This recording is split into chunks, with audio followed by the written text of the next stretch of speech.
వి gold trusted gold buyers తాకట్టులో ఉన్న మీ బంగారాన్ని విడిపించి ఈ రోజు ఉన్న మార్కెట్ ధరకే కొనబడును. Contact number 9999954567. Hi viewers, welcome to Mahaa Max. So మనందరికీ తెలుసు దేవకట్ట గారు, ఆయన వర్సటైల్ డైరెక్టర్ అండ్ అలాగే చాలా సినిమాలు మనం చూసి చాలా ఇన్స్పైర్ అవుతూ ఉంటాము. అలాగే ఇప్పుడు ఆగస్టు 7th అయితే సోనీ లివ్లో వెబ్ సిరీస్ ఒకటి రాబోతుంది, మయాసభ అని. సో దాని గురించి అడిగి తెలుసుకుందాం, ఎలా ఉండబోతుంది ఏంటి అనేది. హాయ్ సార్, ఎలా ఉన్నారు? వెరీ గుడ్ అమ్మా, very good, very excited. Mayasabha release అవబోతుంది, స్ట్రీమ్ అవబోతుంది. ఎలా ఉండబోతుంది సార్ మయాసభ అనేది? సి ఎనీ కంటెంట్ చాలా గొప్పగా ఉండబోతుంది, అమేజింగ్ ఉండబోతుంది అనే చెప్తారు మేకర్ అంతా. ఎందుకంటే వాళ్ళు ఎంజాయ్ చేయలేకపోతే, అలా ఎంజాయ్ చేయకపోతే వాళ్ళు తీయలేరు కూడా. ఫస్ట్ ఆఫ్ ఆల్ మయాసభ నాకు తెలిసి ఇప్పటివరకు నేను చేసిన ఫిల్మ్ మేకింగ్ జర్నీలో one of the best, I think probably the best journeys. ఎందుకంటే మై ప్రస్థానం ప్రొడ్యూస్ చేసిన షో ఇది, సిరీస్. అండ్ సోనీ లివ్ తోటి ఒక బ్యూటిఫుల్ క్రియేటివ్ ఫ్రీడమ్ సపోర్ట్ తోటి చేసింది. అండ్ ఎటువంటి ఇబ్బందులు లేకుండా ఫిల్మ్ మేకింగ్లో వచ్చే ప్రతి ఛాలెంజ్ని ఒక టీమ్ లాగా ఓవర్కమ్ అవుతూ ఎంజాయ్ చేసాం కంటెంట్ని, ప్రాసెస్ని. You will find beautiful casting, lot of undiscovered talents in Maya along with a beautiful, pleasant, exciting, energizing, adrenaline pumping, heartwarming story. Like, you will be up for great experience and great surprise. Count me on it. If you liked any one of my films in my filmography, definitely you will have a lot of great experience with this thing. Even if you didn't like any of my films also, you will start liking my work from Maya Sabha. Okay, hope you all enjoy the show. Sir, actually మీరు చెప్పినట్టు ఇది ఇద్దరు biopic అన్నట్టుగా అంటున్నారు. But మీరు biopic అంటే కాదు, ఒక 60-70 ఏళ్ళ వాళ్ళ జీవిత కాలాన్ని మనం ఒక 3 గంటలు ఎలా చూపించగలం అని కూడా అన్నారు మీరు. బయోపిక్ తీయాలన్నా కూడా ఇంపాసిబుల్ అది. సో దాని గురించి జనరల్గా ఇది కొంతమంది కొన్ని క్యారెక్టర్స్కి ఆపాదించుకోవచ్చండి. బికాజ్ నేను చూసిన బ్రాడ్ నేను ఒక గ్యాలక్సీ లాగా చూస్తున్నాను. ఒక రెండు తెలుగు రాష్ట్రాల్లో జరిగిన రాజకీయ చైతన్యాన్ని, పరిణామాలని చాలా టాప్ లెవెల్లో ఆ ఎక్స్పీరియన్స్ని ఒక తెలుగోడిగా, తెలుగు రాష్ట్రాలని ప్రేమించే ఒక తెలుగోడిగా నా కుటుంబం కథలాగా చెప్తున్నాను దీన్ని. అందులో మన అందరం భాగస్థులమే, మనందరి అభిమాన హీరోలు ఉంటారు. Okay, so this is how I'm seeing it. ఈ పాత్రలన్నీ కూడా నా ఊహల్లో నుంచి, నా ఇమాజినేషన్లోంచి నేను అందంగా చెక్కుకుంటూ చూసుకుంటూ తీసిన పాత్రలు ఇవి. అందరి మీద ఒక రెస్పెక్ట్తోనూ, ఒక గౌరవంతోనూ అప్రోచ్ చేశాను. బట్ దాని ద్వారా క్రియేట్ అయ్యే ఒక ఎక్స్పీరియన్స్ అనేది చాలా డీప్గా, చాలా ఇంపాక్టింగ్గా ఉంటుంది. Anything no less than Prasthanam or Republic or Autonagar Surya from my previous work. But I feel like it will also, I'm hoping that it will exceed that experience also for you.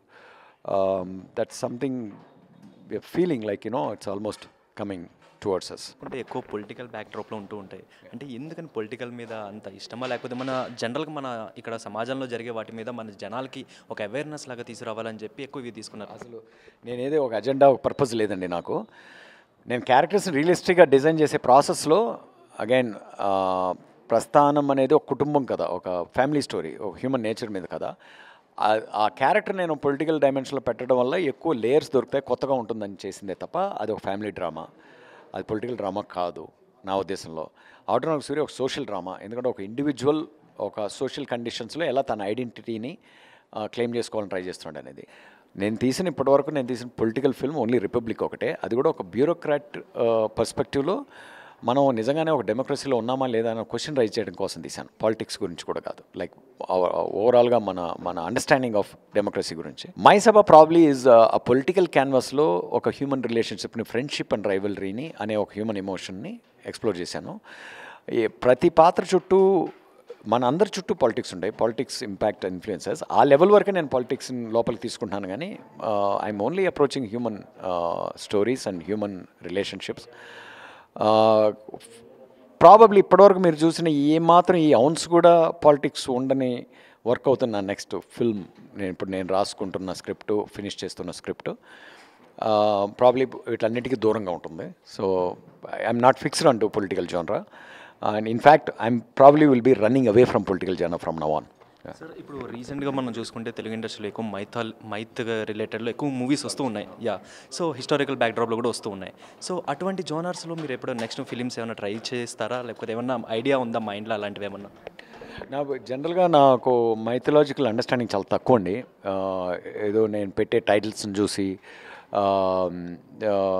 నేను రాసే డైలాగ్స్ని base చేసుకుని ఏదో రామాయణ మహాభారతాలు పురాణాలన్నీ జీర్ణించుకున్నానేమో అని కూడా అస్సలు నాలెడ్జ్ లేదు నాకు. అందువల్ల ఆ ప్రపంచంలో వరల్డ్ బిల్డింగ్ అనేది నేను ఆర్గానిక్గా చేయలేను. ఎవరైనా బిల్డ్ చేసి తీసుకొస్తే అందులో ఏదైనా మంచి హ్యూమన్ డ్రామా ఉంటే కనెక్ట్ అయి చేయగలనేమో. బట్ ఆ డెప్త్ అండర్స్టాండింగ్ లేదు నాకు. లైక్ ప్రాబబ్లీ ఇంకో యాంగిల్ ఉంది, ఒక బిజినెస్ వరల్డ్ లేకపోతే whatever it is next తీయబోయేది చాలా కొత్త ప్రపంచం అవుతుంది. But definitely not politics. ఇప్పుడు ఇందులో యాక్ట్ చేసిన చైతన్యరావు గారు అలాగే ఆది పినిశెట్టి వీళ్ళిద్దరు పర్ఫార్మెన్స్ మేము ఆల్రెడీ చాలా మూవీస్లో చూసాం అట్లా. సో ఇందులో ఎలా ఉండబోతుంది, వీళ్ళిద్దరు క్యారెక్టరైజేషన్స్ ఏ రేంజ్లో ఉంటాయి, అంటే వీళ్ళిద్దరి మధ్యలో సన్నివేశాలు కానీ ఎలా ఉండబోతుంది? వీళ్ళిద్దరూ ఎక్స్ట్రాడినరీ యాక్టర్స్. చాలా నాకు తెలిసి ఇప్పటివరకు వాళ్ళు ఇంకా అండర్ యూటిలైజ్డ్ యాక్టర్స్గానే కనిపిస్తున్నారు. కొంతవరకు వాళ్ళ పొటెన్షియల్ని చాలా వరకు ప్రొజెక్ట్ రివీల్ చేసే అన్వీల్ చేసే జర్నీ ఇది. ద వే వాళ్ళిద్దరూ అప్రోచ్ చేసిన విధానం కానీ, వాళ్ళు తీసుకున్న జాగ్రత్తలు కానీ, డివోషన్ కానీ, కమిట్మెంట్ కానీ, ఇది ఒక రకంగా మ్యూచువల్ ఆపర్చునిటీ అనిపిస్తుంది నాకు. వాళ్ళు ఆయుధాల్లాగా దొరికారు, వాళ్ళకి ఈ స్క్రిప్ట్ ఒక ఆయుధంలాగా దొరికింది. It's going to be a very good win score for all of us అనిపిస్తుంది, entire cast and for me as a writer director and me and my writer director partner Kiran. Sir finally మాకు title justification Mayasabha rise of the Titans. So ఏంటి ఆ title justification మాకు ఇచ్చేయండి. The season 1 story journey rise of the Titans అని పెట్టుకున్నామండి. అంటే meaning ఒక common simple people ఒక ఆల్మోస్ట్ లైక్ ఒక చిన్న పొలిటికల్ టైటన్స్ లాగా ఎలా ఎదిగారు అనే గ్రాఫ్ ఉన్న కదా. మయసభ అనేది ఎప్పుడు కూడా మనం పాలిటిక్స్ గురించి ఆలోచించినప్పుడు, పొలిటికల్ క్యాన్వాస్ గురించి ఆలోచించినప్పుడు మనకి ఎప్పుడు మహాభారతం గుర్తొస్తుంది. అండ్ ఇందులో అన్ని లేయర్ల క్యారెక్టర్స్ కూడా ఉన్నాయి కాబట్టి ఎక్కడో దాన్ని మహాభారతంని గుర్తు చేసే ఒక కనెక్ట్ కావాలని చెప్పి మయసభ అనుకున్నాం. అది వెరీ నేటివ్ టైటిల్ అయింది. అండ్ ఈవెన్ నేషన్ వైడ్గా కూడా జనాలు రికగ్నైజ్ చేయగలిగే, ఈజీగా క్యాచ్ చేయగలిగే టైటిల్ అనిపించింది. సో అంతకుపైన వేరే డైరెక్ట్ రెఫరెన్స్ అంటూ ఏం లేదండి. Thank you and all the best sir. Thank you so much అండి. Stay tuned and please watch Mayasabha on August 7th on Sony Live. You will be up for a great ride.